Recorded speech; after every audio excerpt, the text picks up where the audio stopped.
આંતરરાષ્ટ્રીય જૈવ વિવિધતા દિવસની જ્યારે પ્રકૃતિ પ્રેમીઓ ઉજવણી કરી રહ્યા છે ત્યારે જૂનાગઢને આંગણે નેશનલ કક્ષાની રિમોટ સેન્સિંગ તથા જીઓસ્પેશિયાલિસ્ટ ટેકનોલોજી વડે વન્યજીવ તથા તેના સંરક્ષણ માટે સંશોધનની 6 વિવિધ કાર્યશાળાનો ભક્ત કવિ નરસિંહ મહેતા યુનિવર્સિટીમાં કુલપતિ ડોક્ટર ચેતન ત્રિવેદીની અધ્યક્ષતામાં પ્રારંભ કરવામાં આવ્યો છે. કાર્યક્રમને દીપ પ્રાગટ્યથી પ્રારંભ કરાવી યુનિવર્સિટીના કુલપતિ ડોક્ટર ચેતન ત્રિવેદીએ જણાવ્યું કે ભારત ખૂબ જ વિશાળ જૈવ વિવિધતા ધરાવતો દેશ છે. એમાંય જૂનાગઢ અને ખાસ કરીને ભક્ત કવિ નરસિંહ મહેતા યુનિવર્સિટીના કાર્યક્ષેત્રીય જિલ્લાઓને કુદરતે વન પ્રદેશ અને સાગર તટની અતુલ્ય ભેટ ધરી છે. ત્યારે વન્યજીવોના સંવર્ધન અને વન્યજીવોની જૈવિક બાબતોનું સંશોધન સાથે દેશના છત્તીસગઢ, મહારાષ્ટ્ર, ઓરિસ્સા, તમિલનાડુ, ઉત્તર પ્રદેશ, રાજસ્થાન, ગુજરાત સહિતના વિવિધ રાજ્યોના 15 જેટલા જૈવ વિજ્ઞાન ક્ષેત્રે અને સ્નાતક કક્ષાએ કે પીએચડી કરેલ વિદ્યાર્થીઓની 6 દિવસીય કાર્યશાળાનો પ્રારંભ થયો છે, જેના થકી છાત્રો સંશોધન ડેટા તૈયાર કરી એકબીજા સાથે ગાનગોષ્ઠી કરી હેન્ડ ઓન તાલીમ મેળવશે. Wildlife is a part of Junagadh district. Kesar Keri and Kesari Singh, these are the identities of this region. But somehow in the new coming era, in the new developed global world, we need to poke our global vocal voice to make the world know what we people are doing.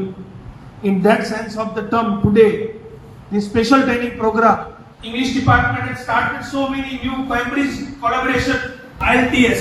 So university has started working in almost all directions. So the humble growth of any institution is not committed and limited to certain areas.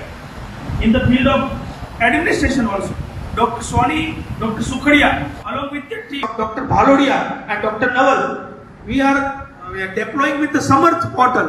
Samarth is a kind of portal where everything will be online. So student from Jam Khambaliya or Dwarka from remote places should not come here. At home they can access their mark sheet and everything. These are some of the duties of the university. We are not doing anything else. So now this innovation is not only the part of wildlife, but other department also have to come forward and make a big data analysis. Today I am very happy that this first gesture, I am very thankful to government of Gujarat and central government of India also.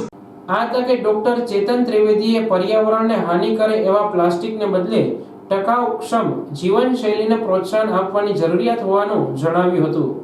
આપણા ઉકેલો પ્રકૃતિમાં છે અને તેથી પ્રકૃતિ અને વન્યજીવોનું રક્ષણ કરવું એ મહત્વપૂર્ણ છે. આ યુનિવર્સિટી બોર્ડ ઓફ મેનેજમેન્ટ સભ્ય ડોક્ટર મુકેશ પાંચુરિયાએ વન્યજીવોના સંદર્ભે સંશોધન અંગે રાષ્ટ્રીય કક્ષાની કાર્યશાળામાં તાલીમાર્થે પધારેલ છાત્રોને આવકારી ગીર અને ગિરનારની સિંહોની ભૂમિમાં વિહરતા વન્યજીવો અને તેના સંરક્ષણ ક્ષેત્રે થતી પ્રવૃત્તિની વાત કરી હતી. કાર્યક્રમમાં ઉપસ્થિત તાલીમાર્થી વિદ્યાર્થીઓને સંબોધતા ડબલ્યુબીસીના નિયામક પ્રતિક દેસાઈએ જણાવ્યું હતું કે ગુજરાત રાજ્ય ભારતના પશ્ચિમ છેડે આવેલું છે. દરિયા કિનારાનું રાજ્ય છે. આ વિસ્તાર મોટે ભાગે શુષ્ક કે અર્ધ શુષ્ક પ્રદેશ છે અને તેનો દરિયા કિનારો 1600 કિલોમીટર લાંબો છે. ગુજરાત રાજ્ય લાંબા દરિયા કિનારાની સાથે સાથે ભૌગોલિક વિસ્તાર તેમજ જીવસૃષ્ટિની વૈવિધ્યતા ધરાવે છે. અરવલ્લી, વિંધ્યાચળ, સાપુતારા, સાતપુડા, સિંહાદ્રીની પર્વતમાળા પણ જૈવસૃષ્ટિની વૈવિધ્યતામાં ઉમેરો કરે છે, જેમાં વિવિધ પ્રકારના જંગલો, ઘાસિયા જમીન, મેનગ્રોવ્સ, જળાશયો, જળપ્લાવિત વિસ્તાર, સૂકા રણો વગેરેનો તેમાં સમાવેશ થાય છે. આવી જૈવ વૈવિધ્યતા ધરાવતા વાતાવરણ આબોહવાના તંત્ર ઉત્ક્રાંતિ ઇતિહાસ ભૂતકાળમાં યુરોપમાંથી આવેલ પ્રજાતિઓ વાર્ષિક સ્થળાંતર કરીને આવતી પ્રજાતિઓનો પ્રવાસ માર્ગ અને ગુજરાતના લોકોના સુદીર્ઘ સંરક્ષણ પ્રયાસને લીધે હાલ ગુજરાતમાં ઘણી સમૃદ્ધ જૈવ વૈવિધ્યતા ધરાવે છે. ત્યારે દેશની વિવિધ રાજ્યોના વિદ્યાર્થીઓને આ તાલીમ કાર્યક્રમ ફળદાયી રહેશે. નમસ્તે, doctor Nishit Dharaiya, director centre for wildlife and conservation studies, ભક્ત કવિ નરસિંહ મહેતા યુનિવર્સિટી, જૂનાગઢ. ભક્ત કવિ નરસિંહ મહેતા જૂનાગઢ ખાતે WCB રિસર્ચ ફાઉન્ડેશન અને centre for wild life and conservation સ્ટડીઝના સંયુક્ત ઉપક્રમે એક નેશનલ લેવલનો વર્કશોપ ઓન જીઓસ્પાશિયલ ટેકનોલોજી એટલે કે વન્યજીવોના મેપિંગ અને સંરક્ષણ માટેને આધુનિક ટેકનિકથી એનું મેપિંગ કરવાનું એક વર્કશોપનું આયોજન કરવામાં આવ્યું અને આ વર્કશોપનો આજથી પ્રારંભ થયો. આ 6 દિવસીય વર્કશોપમાં ભારતના જુદા જુદા રાજ્યોમાંથી કુલ 15 જેટલા સંશોધકો, PhD સ્ટુડન્ટ, MSc સ્ટુડન્ટ્સ એ લોકો ભાગ લીધો છે અને 6 દિવસ સુધી એ મેપિંગ ઉપર અને જીઓસ્પાશિયલ ટેકનોલોજી ઉપર અહીંના તજજ્ઞો દ્વારા તાલીમ મેળવશે અને તાલીમના અંતે આ બધા જ વિદ્યાર્થીઓ 15 વિદ્યાર્થીઓ એક મેપિંગ માટેનું શિક્ષણ લઈને અત્યારથી જશે. વિશેષમાં ગુજરાત રાજ્યના કુલ 23 અભયારણ્ય, 4 રાષ્ટ્રીય ઉદ્યાનો અને 1 સંરક્ષણ માટે આરક્ષિત વિસ્તાર સહિત કુલ 16,619.81 ચોરસ કિલોમીટર ભૂપ્રદેશનો સમાવેશ થાય છે. ગુજરાત રાજ્યમાં વન્ય પ્રાણી સૃષ્ટિમાં પણ વૈવિધ્યતા જોવા મળે છે. ગુજરાતમાં અનેક પ્રકારની પ્રાણી પ્રજાતિઓ વસવાટ કરે છે. એશિયાઈ સિંહો અને ભારતીય ઘુડખર એટલે કે જંગલી ગધેડાનું એકમાત્ર આશ્રય સ્થાન ગુજરાત છે.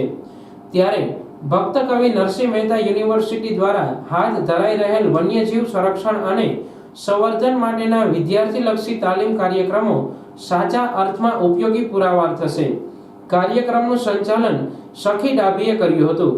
કાર્યક્રમના ઉપસ્થિત મહાનુભાવો અને તાલીમાર્થીઓએ નરસિંહ મહેતા યુનિવર્સિટી ગાંધી કાર્ય પ્રારંભ કર્યો હતો. કાર્યક્રમમાં ઉપસ્થિત વન્યજીવોના આરોગ્યથી દેખભાળ કરનાર ડોક્ટર ભુવાને કુલપતિ ડોક્ટર ત્રિવેદીએ શાલ અને મોમેન્ટો અર્પણ કરી બહુમાન કર્યું હતું. મારું નામ છે પ્રતીક કુમાર દેસાઈ અને હું WCB રિસર્ચ ફાઉન્ડેશનના ડાયરેક્ટર તરીકે મારી ફરજ નિભાવું છું. આજના પ્રોગ્રામની વાત કરીએ તો WCB રિસર્ચ ફાઉન્ડેશન અને CWCS BKNM યુનિવર્સિટીના MOU અંતર્ગત આ પ્રોગ્રામ આપણે GIS ટ્રેનિંગ આપણે નેશનલ લેવલનો એક વર્કશોપ કરી રહ્યા છીએ, જેની અંદર નેશનલમાંથી આપણા ઇન્ડિયા લેવલથી વિદ્યાર્થીઓએ પાર્ટિસિપેટ કર્યું છે અને 15 જેટલા વિદ્યાર્થીઓ આ ટ્રેનિંગ પ્રોગ્રામ શીખવા માટે અહીં આવ્યા છે. હવે આ પ્રોગ્રામની અંતર્ગત વાત કરીએ તો તેમાં GIS ટ્રેનિંગ, જીઓસ્પાશિયલ રિમોટ સેન્સિંગ અને GISના ડેટા છે એને કઈ રીતે આપણે હેન્ડલ કરી શકીએ, એના માટે કઈ રીતે આપણે મેનેજમેન્ટમાં યુઝ કરી શકીએ, સ્પેશિયલી જે વાઇલ્ડ લાઇફ મેનેજમેન્ટ છે કે આપણું ફોરેસ્ટ ડેવલપમેન્ટ છે એના માટે આપણે એનિમલની મૂવમેન્ટ ટ્રેક કરવા માટે કે આપણે કોઈ ડેટાને એનાલિસિસ કરવા માટે આપણે GIS એનાલિસિસ યુઝ કરતા હોઈએ છીએ કે જેનાથી મેપિંગ આપણે કરી શકીએ છીએ, પ્રિડિક્શન મોડલ આપણે બનાવીને એને યુઝ કરી શકીએ છીએ કે આપણે ફોરેસ્ટ મેનેજમેન્ટમાં પણ એનો ઉપયોગ કરી શકીએ છીએ.